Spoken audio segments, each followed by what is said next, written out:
میں مبلغ بنوں سنتوں کا، خوب چرچا کروں سنتوں کا، ہو کرم بہر خاک مدینہ۔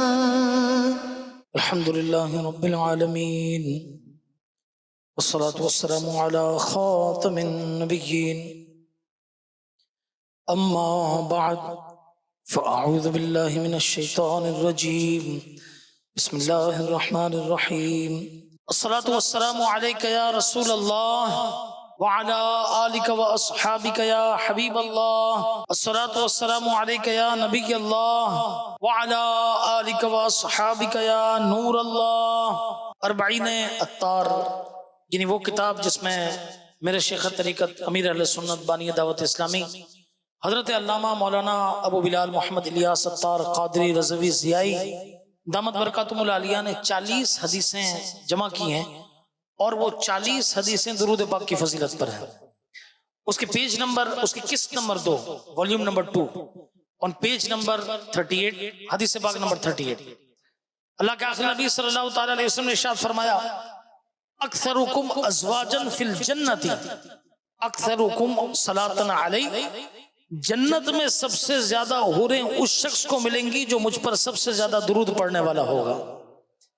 سبحان اللہ، کیا خوب فرمایا مداح الحبیب مولانا جمیل الرحمن قادری رضوی رحمت اللہ تعالی علیہ نے کہ دولت جو چاہو دونوں جہاں کی، کر لو وظیفہ نام محمد، پائے مرادیں دونوں جہاں میں، جس نے پکارا نام محمد، پڑھتی درودیں دوڑیں گی حوریں، لاشا جو لے گا نام محمد۔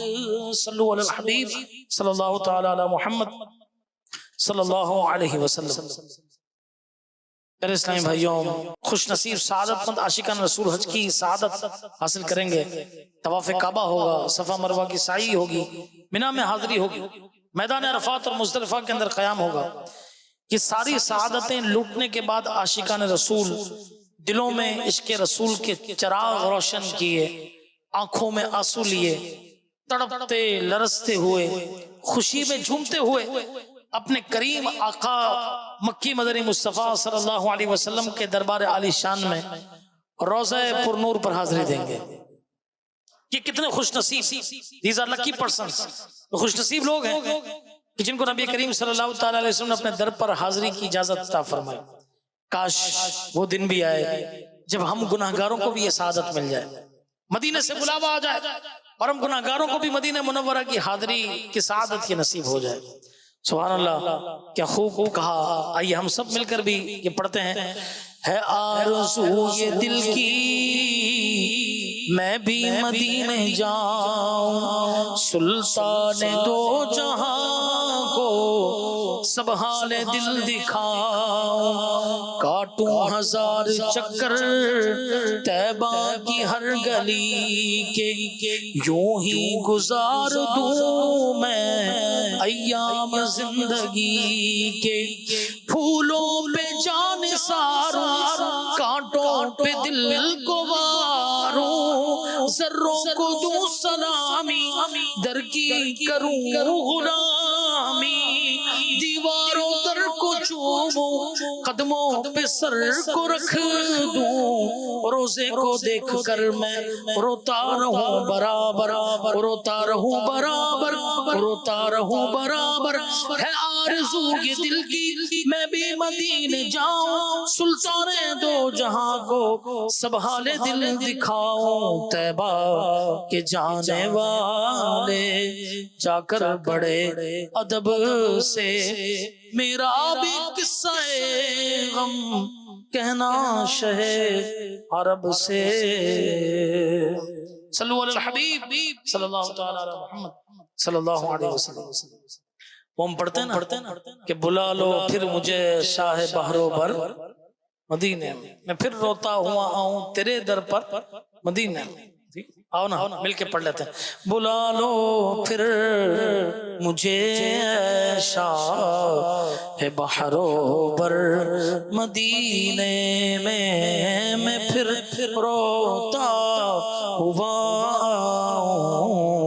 تیرے در پر مدینے میں، اور وہاں ایک سانس مل جائے یہی ہے زیست کا حاصل. وہ قسمت کا دھنی ہے جو گیا دم بھر مدینے میں. اللہ کرے ہمیں بھی یہ سعادت نصیب ہو، مدینے کی حاضری کا اذن ملے اور مدینہ پاک میں حاضر ہو کر شفاعت کی بھیک مانگنا نصیب ہو جائے. آمین. تو بیان کا موضوع ہے حاضری مدینہ کا شوق. چونکہ قرآنی بیان ہوتا ہے، آئیے میں آپ کو قرآن مجید فرقان حمید کی پارہ نمبر 5 سورہ نساء کی آیت نمبر 100 سناتا ہوں.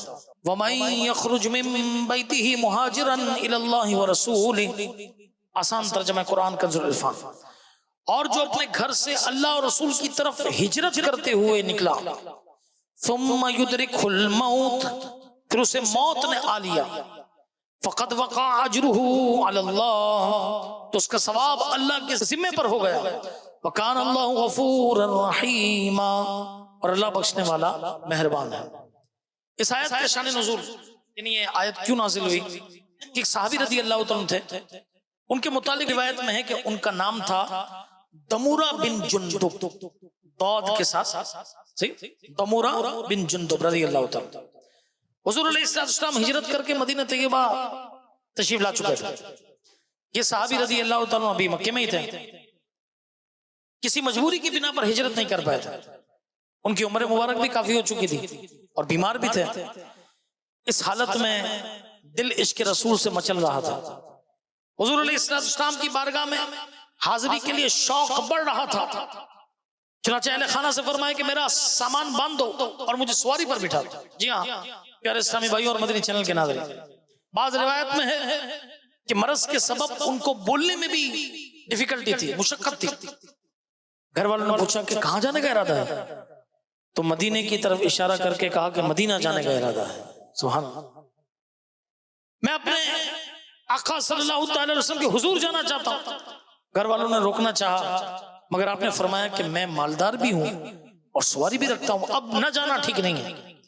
آخر گھر والوں نے سواری پر بٹھا دیا.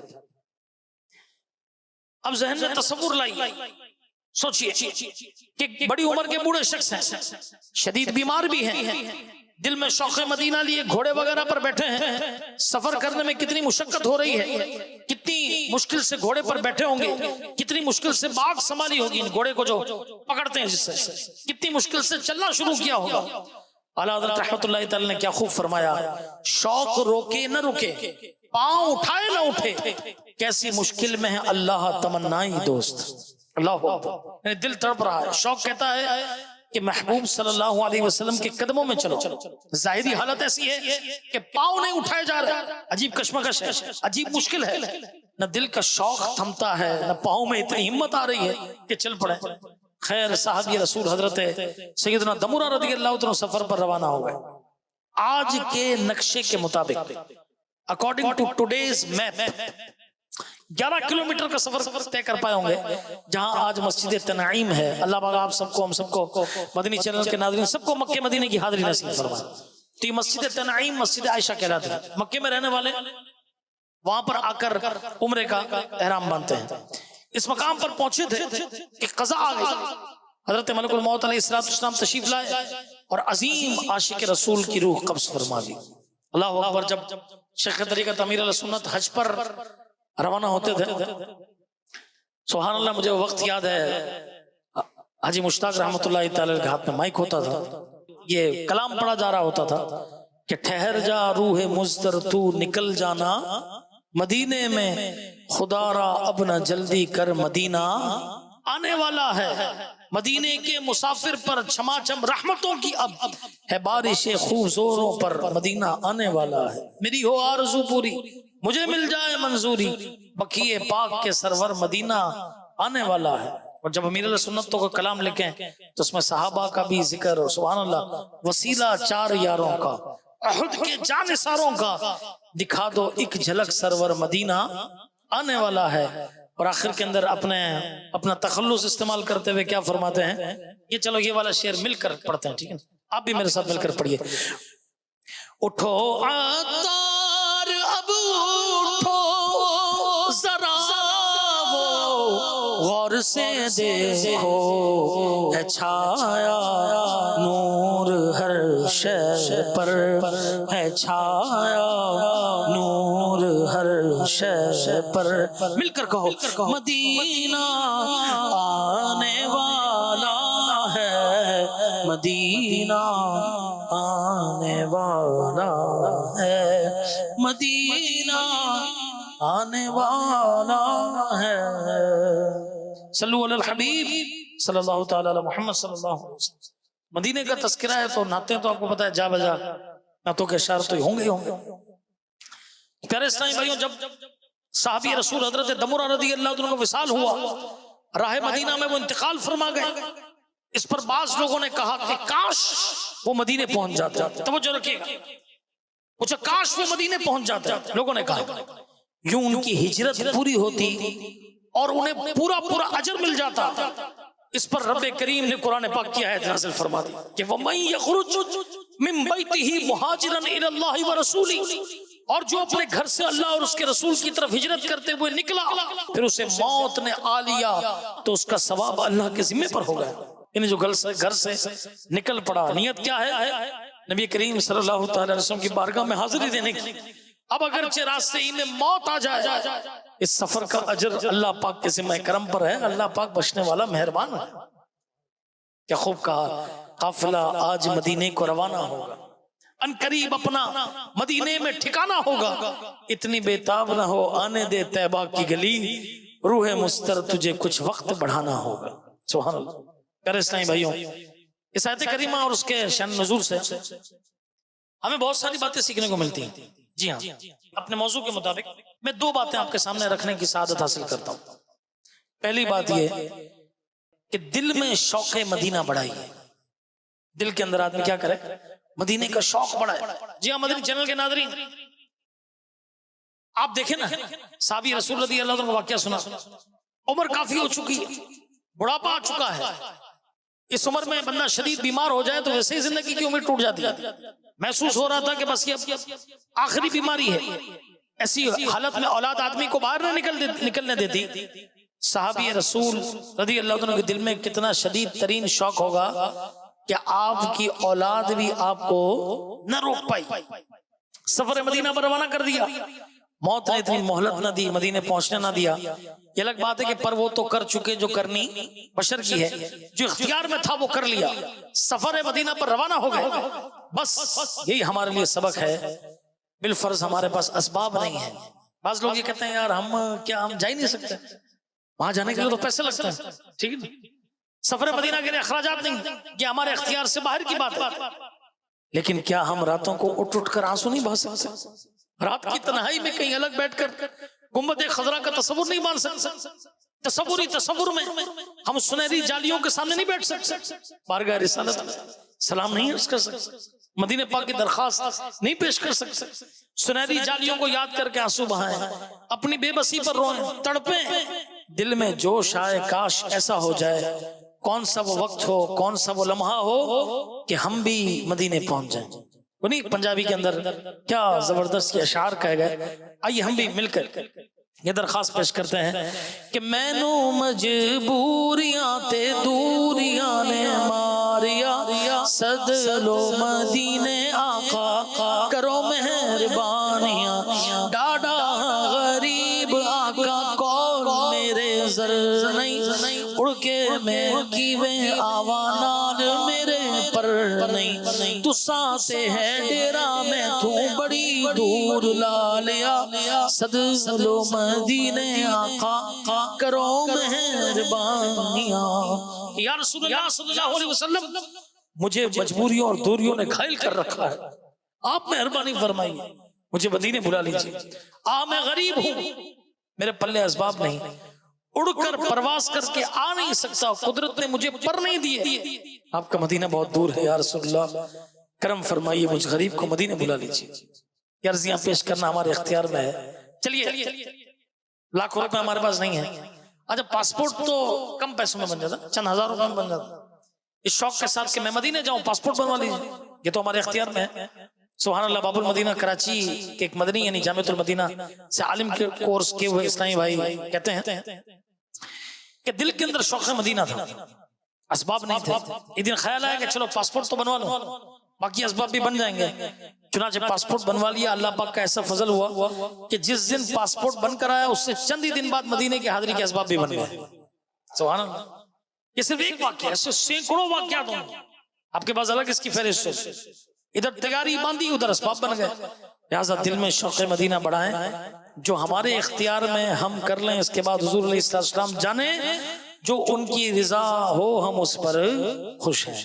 اعلیٰ حضرت امام اہل سنت مولانا شاہ امام احمد رضا خان رحمۃ اللہ تعالی علیہ کیا خوب فرماتے ہیں کہ آنے دو یا ڈبو دو اب تو تمہاری جانب کشتی تمہیں پہ چھوڑی, لنگر اٹھا دیے ہیں ان کی مہک نے دل کے غنچے کھلا دیے ہیں.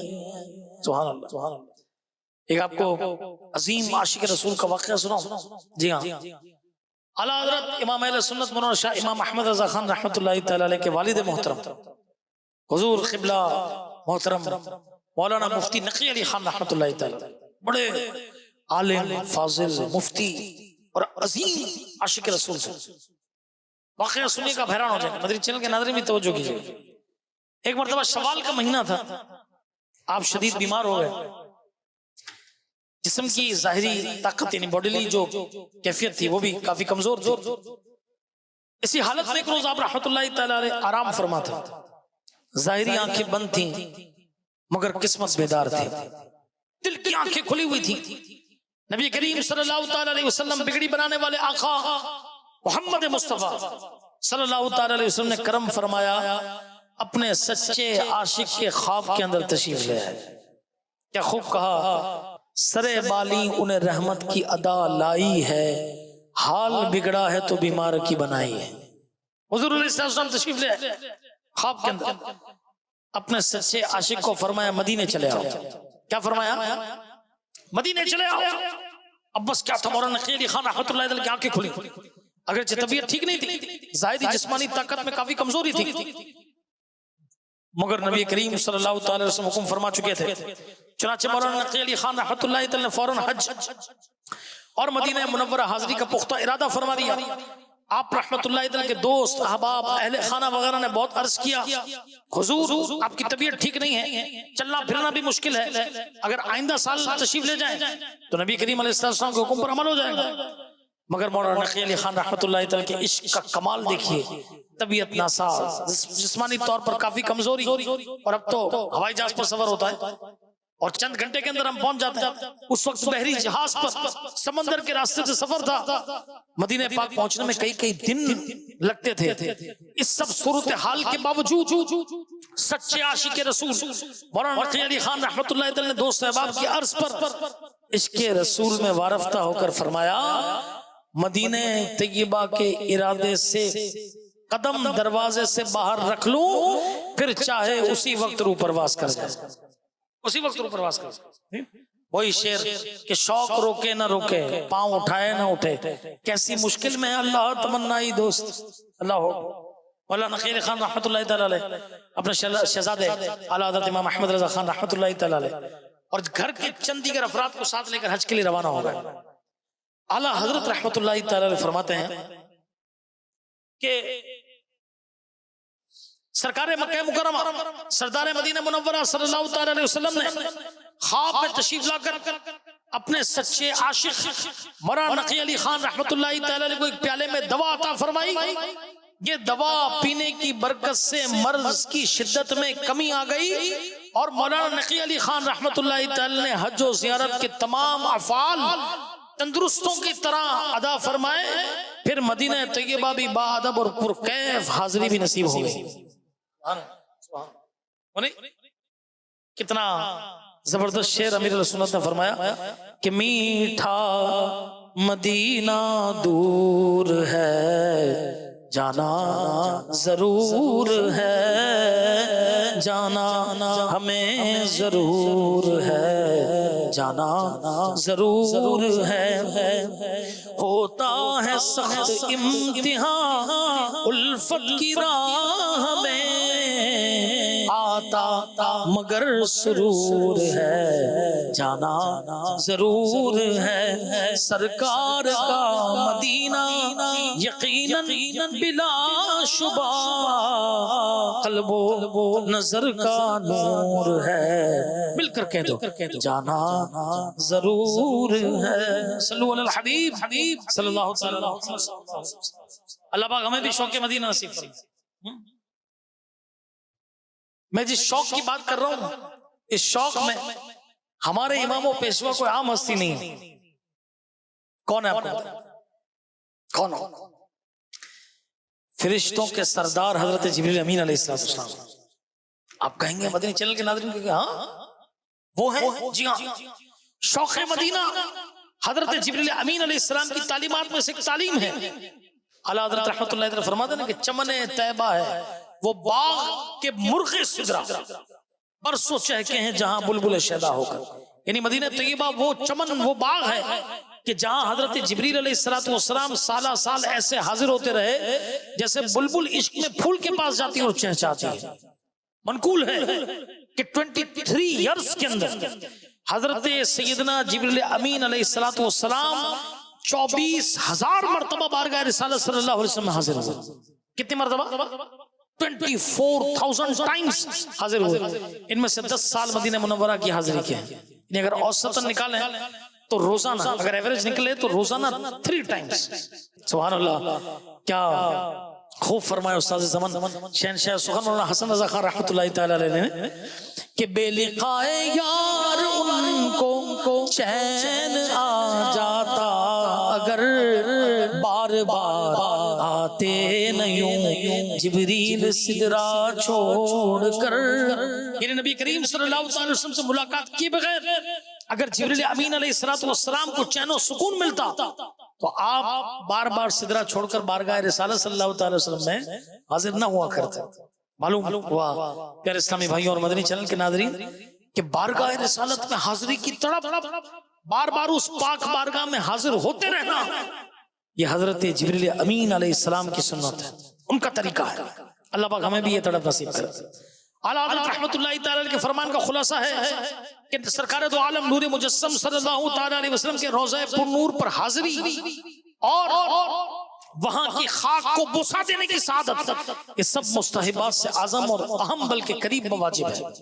جذب القلوب میں حضرت شیخ محقق علامہ عبد المحق محدث دہلوی رحمۃ اللہ تعالی نقل کرتے ہیں جب کوئی مسلمان زیارت کی نیت سے مدینہ منورہ آتا ہے تو فرشتے رحمت کے تحفوں سے اس کا استقبال کرتے ہیں۔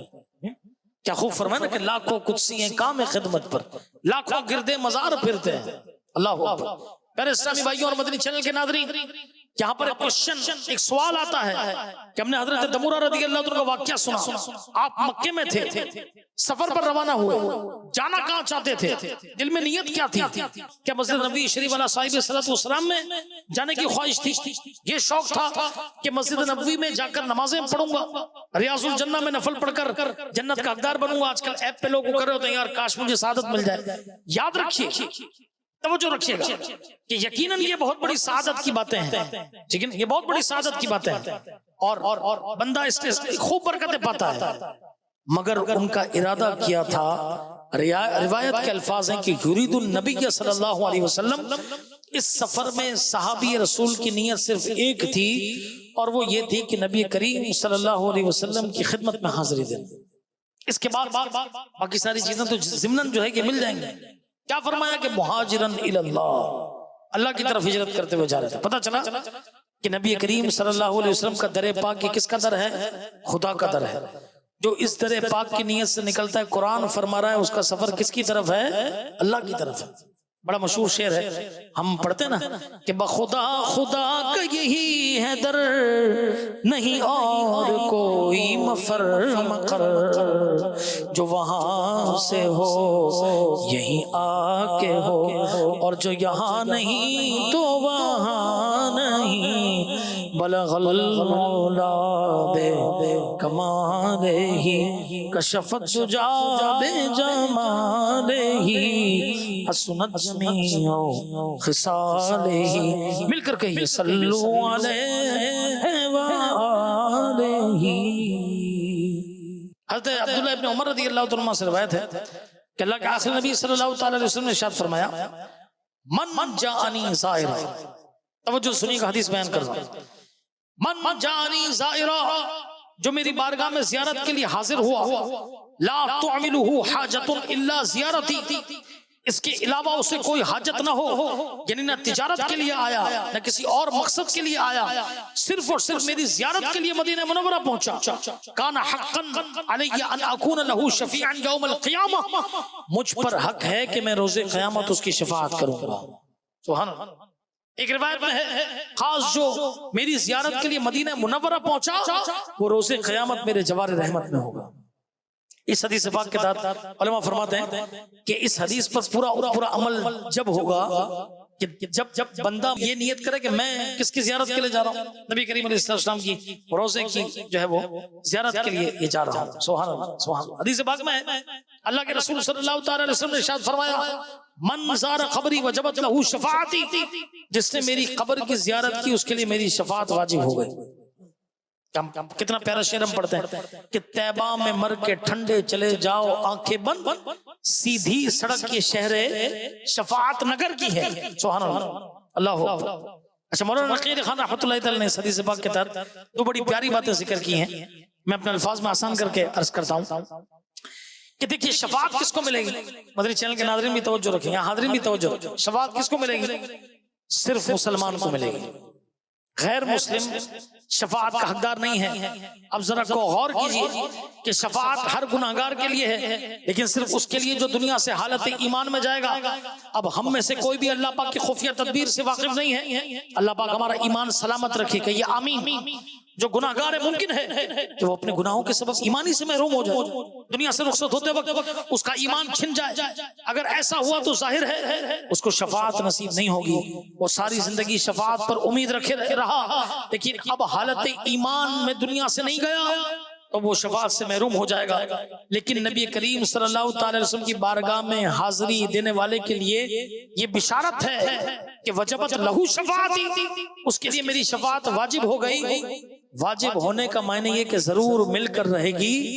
مولانا نقی علی خان رحمۃ اللہ تعالی فرماتے ہیں اب حدیث پاک کا یہ مطلب بنے گا کہ جس نے حالت ایمان میں روضہ پر نور کی زیارت کر لی، انشاءاللہ الکریم اللہ کے پیارے حبیب اس کے ایمان کی حفاظت بھی فرمائیں گے اور اس کی شفاعت بھی فرمائیں گے، اس کے ایمان کی حفاظت بھی ہوگی اور شفاعت بھی یہ ملے گی۔ اللہ اللہ۔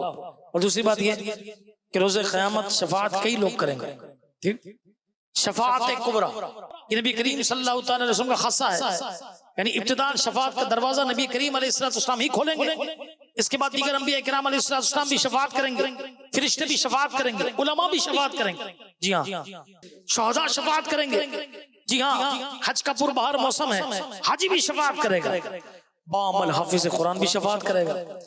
لیکن روضہ پاک پر حاضری دینے والے کے لیے فرمایا وجبت لہو شفاعتی، یعنی اس کی شفاعت خاص طور پر سرکار دو عالم صلی اللہ علیہ وسلم فرمائیں گے۔ سبحان اللہ۔ پتہ چلا کہ روضہ پاک پر حاضری دینے والے کی شفاعت علماء نہیں کریں گے، فرشتے نہیں کریں گے، شہداء نہیں کریں گے، حاجی یا حافظ نہیں کریں گے، بلکہ اس کی شفاعت تو خوش تاجدار انبیاء رسول خدا صلی اللہ علیہ وسلم فرمائیں گے۔ سبحان اللہ۔ یہ کتنی بڑی سعادت کی بات ہے کہ نبی کریم صلی اللہ تعالی وسلم خود شفاعت فرمائیں، کیونکہ شفاعت مصطفیٰ کا انداز ہی نرالا ہوگا، اس کا لطف نرالا ہوگا، اس کا ذوق نرالا ہوگا۔ امام اہل سنت رحمت اللہ تعالی کیا فرماتے ہیں کہ کیا ہی ذوق افزا شفاعت ہے تمہاری واہ واہ، قرض لیتی ہے گناہ پرہیزگاری واہ واہ۔ اللہ پاک ہمیں بھی شوق مدینہ نصیب فرمائے، کہیے آمین۔ بار بار مدینہ پاک کی حاضری نصیب ہو، کاش ہم بھی مدینے جائیں، پھر آئیں، پھر جائیں، پھر آئیں، یوں آنا جانا لگا رہے، آخر بقیہ پاک میں دفن ہونے کی جگہ نصیب ہو۔ نہیں فرمایا کہ مدینے جائیں، پھر آئیں، دوبارہ پھر جائیں، اسی میں عمر گزر جائے یا خدا یا رب، میرا ہو گنبد خضرا کی ٹھنڈی چھاؤں میں، رسول پاک کے قدموں میں خاتمہ یا رب، بقیہ پاک میں عطار دفن ہو جائے، برائے غوث و رضا اسپہ ضیا یا رب، صلو علی الحبیب صلی اللہ تعالی علی محمد صلی اللہ علیہ وسلم۔ بیان کو اختتام کی طرف لاتے ہوئے ایک شرعی مسئلہ عرض کرتا ہوں کہ درست کیا ہے، واٹ از کریکٹ۔ مسئلہ یہ ہے کہ پاگل، اندھے، کانے اور لنگڑے جانور کی قربانی جائز نہیں۔ اس کی وجہ سن لیں کہ الحمدللہ قربانی کے دن قریب آ رہے ہیں اور لوگ جو ہے وہ شوق و ذوق سے قربانی کے جانور خریدنے کے لیے جا رہے ہیں۔ امیر علیہ سنت نے ابلغ گھوڑے سوار میں قربانی کرنے اور منڈی جانے کی بھی نیت لکھی ہے کہ کیا نیت کر کے آدمی منڈی جائے، یہ کہ بھائی چکر لگانا جا رہا ہوں، مزہ آئے گا، ذرا ہلا گلا ہوگا، نہیں، اس کی بھی اچھی نیتیں کر سکتے ہیں، ٹھیک ہے۔ اب بہت سارے عیب ایسے ہیں جو جانور میں ہو تو اس کی قربانی نہیں ہوتی۔ 3 عیب یہ ہیں۔ نمبر 1، ایسا پاگل ہو کہ جو چرتا نہ ہو۔ نمبر 2، اندھا یا ایسا کانا جس کا کانا پن ظاہر ہو رہا ہو۔ نمبر 3، ایسا لنگڑا جو خود اپنے پاؤں سے قربان گاہ تک نہ جا سکے، ایسے جانور کی قربانی جائز نہیں۔ اللہ پاک ہمیں درست اسلامی احکام سیکھنے اور پر عمل کرنے کی توفیق نصیب فرمائے، آمین بجائے خاتم النبیین صلی اللہ علیہ وسلم۔ آخر 1 منٹ میں ایک وظیفہ سن لیں۔ وظیفہ ہے سورۃ الکوثر۔ کیا وظیفہ ہے؟ کون سی سورت ہے؟ انا اعطیناک الکوثر، یہ پوری سورت، کمپلیٹ سورت۔ بچے کو نظر لگ جائے تو ایک مرتبہ سورہ کوثر پڑھ کر بچے کے سیدھے گال پر دم کیجئے، آن رائٹ چک، پھر دوسری مرتبہ سورہ کوثر پڑھ کر الٹے گال کی طرف دم کیجئے، اور تیسری بار پڑھ کر اس کی پیشانی پر دم کیجئے۔ ابتدا میں 3 بار درود شریف، 1 بار اعوذ باللہ، اور ہر بار سورہ کوثر سے پہلے پوری بسم اللہ پڑھیے، انشاءاللہ الکریم نظر اتر جائے گی۔ اللہ پاک ہم سب کو بھی عمل کی توفیق عطا فرمائے، آمین بجائے خاتم النبیین صلی اللہ علیہ وسلم۔ میں مبلغ